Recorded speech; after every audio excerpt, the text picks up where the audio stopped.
Hi there, this is Amanda Frankel with our Crafty Playdate, and today we are going to continue with our series. We're making a series where this is the box, and it has a set of 4 cards inside. We made this one in our last video. If you didn't see this card, you want to start with video 1 of this series, but these are some of the other cards that we're going to be making.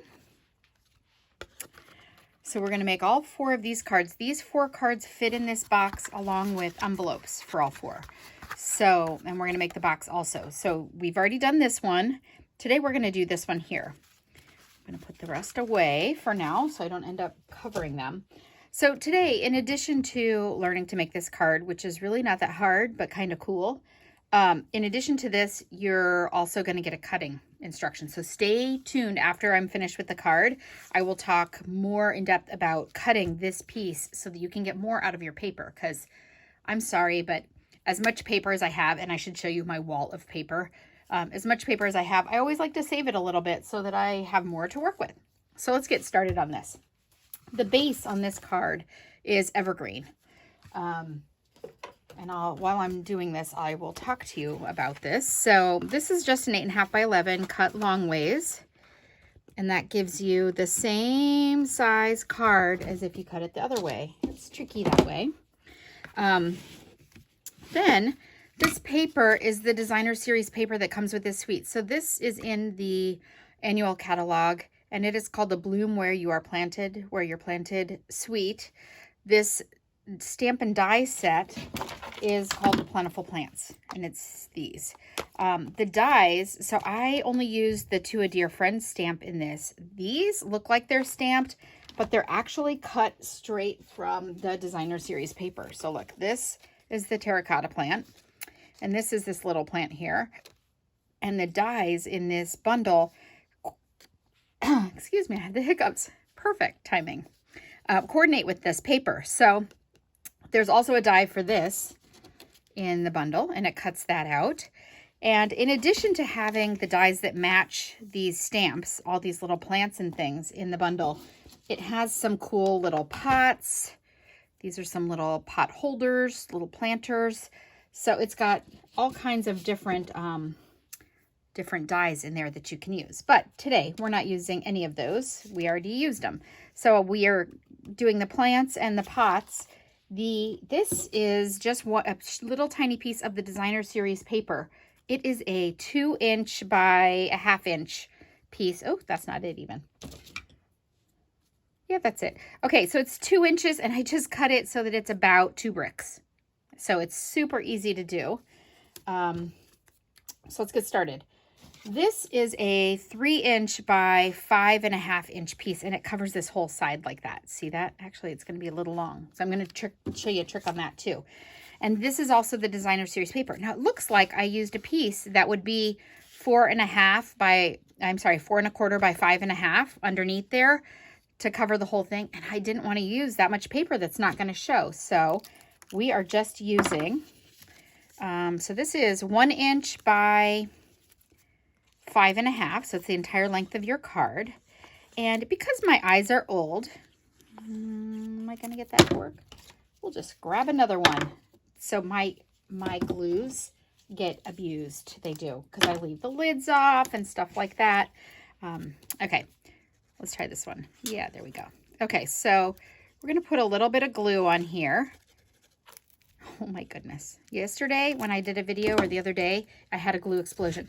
So when you're going to put something on and it's going to be flush with the top and the bottom, so here's the fold, I make it flush with the top first. So I'm just going to marry it right there to the top, make sure it's the full length, because if I cut it a tiny bit off and it's too long and it hangs off the edge a little, it's so easy to trim it here. But if you let it hang off on this side, it's harder to trim it with the fold.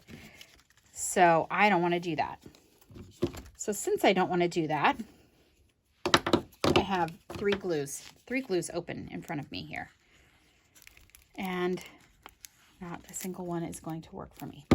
Let's open a 4th glue, just for fun. You can imagine the sticky mess I'm going to have on my table. Oh, that works better. Okay, so a little glue on there. Again, when I marry that on there, I'm going to do it right to the top fold. That way, if I cut it a little off, which I know you can't even imagine that that would happen, but it does, then I could just trim it right here. Easy peasy lemon squeezy. I could either put it in my trimmer or I could just grab some scissors and trim that off. Okay, so that is in there. Again, this piece is very vanilla and it is 3 inches. Yep, 3 inches by 5.5 inches. And I'm just going to fight again with my glue here. This is my fault for leaving lids off. Okay, so here's a good tip actually. This is a good tip. We'll do it now. These are dental floss threaders. I get mine at Target. I use them for threading ribbons. And if your shoelaces ever come out of the aglets, you can use them. But they are the perfect thickness to shove in your little glue hole here. Like that. And declog it. And now look at it. Now it's going to be all happy and exploding for me. Okay, so we got that. That's good enough. So again, I'm going to match it to the top of the card. I'm going to eyeball center it. And I'm going to make sure that I wiggle it up to the top there. That's the best thing about this liquid glue. You can wiggle. If you use the Seal or the Seal Plus, then the Stampin' Seal stuff, then you cannot wiggle. So you got to be good. All right. So now I'm done with my glue. So that's a blessing today.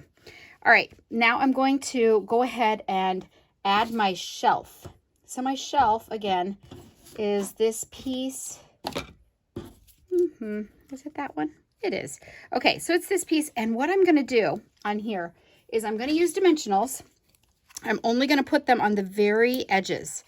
And you know how I always say nobody likes a saggy bottom, nobody likes a saggy middle, so you usually would put a third one there. We're not gonna today. Today, we're breaking all the rules. Okay, and I'm just gonna put that right about here. Again, I'm eyeballing it. If you're nervous about making sure that it's straight, then you can use your grid paper. But you can see how nervous I get. I got not nervous, nary nervous at all.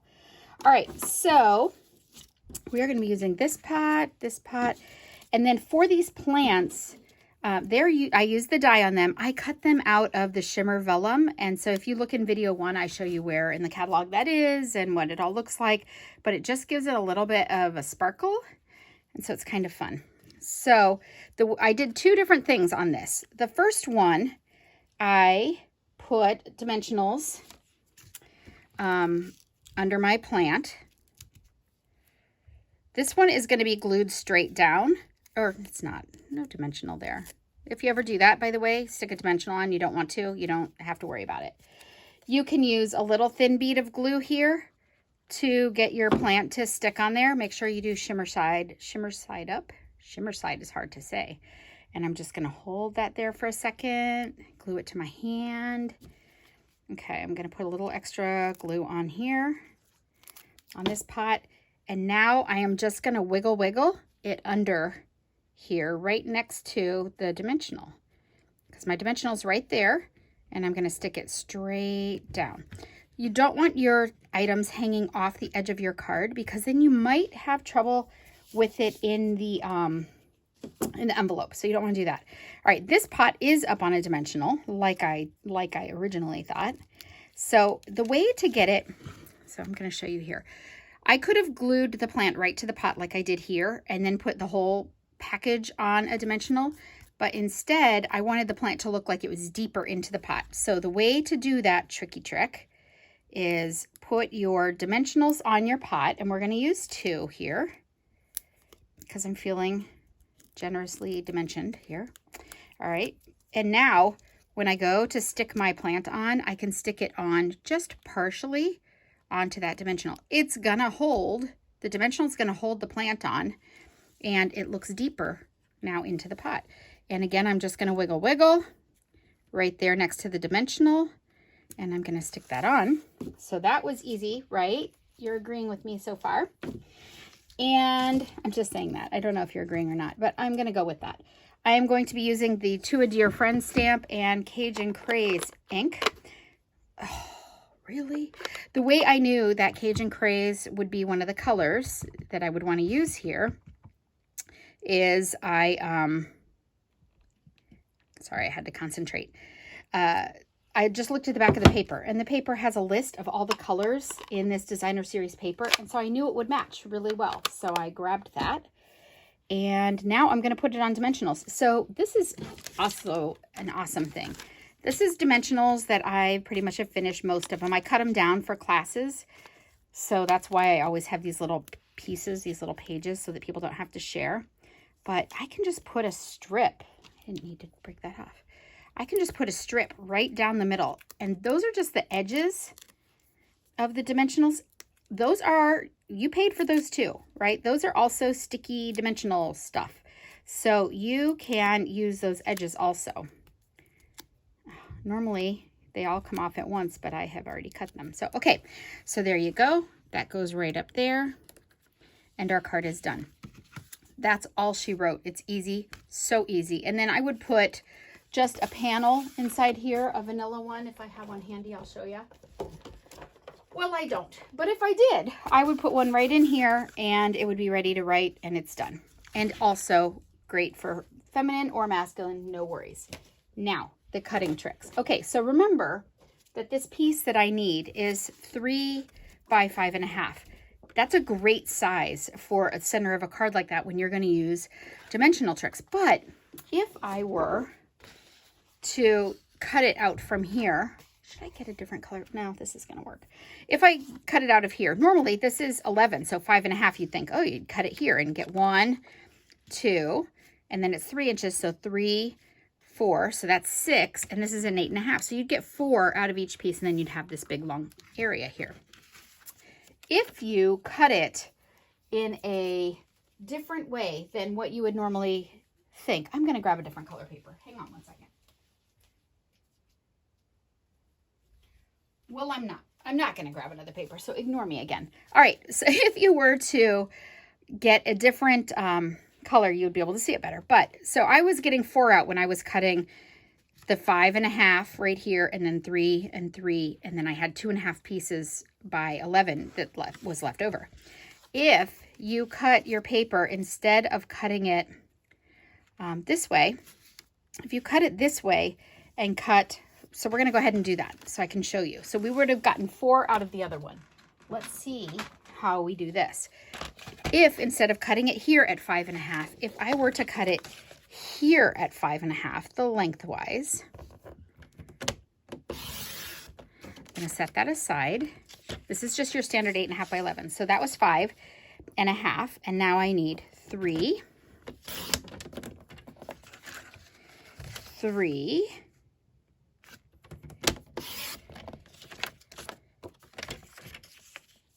3. We're going to put this piece aside. So I already have 3. Remember, I was only going to get 4 before. This piece right now is 3 because it was 8.5 by 11. 5.5 out of that 8.5 leaves 3. So now I can cut here 5.5. And I've got another piece of 5.5. So I got 5 instead of 4 out of that same piece of paper. And this is my leftover. And my leftover, how much of a leftover really is it? Because I'm going to cut all these little pieces.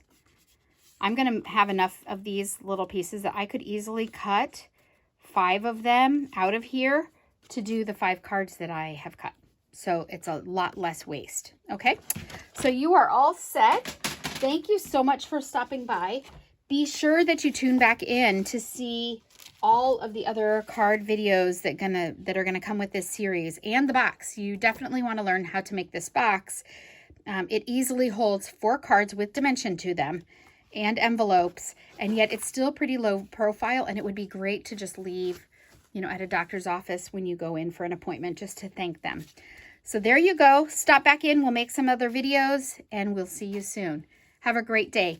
If you are looking for the things that I use to make this particular video, they'll be listed in the description. And then down at the bottom of the description, I will list everything that I used for the entire series, so that if you want to get everything and get it all set so you can take the whole class, you can.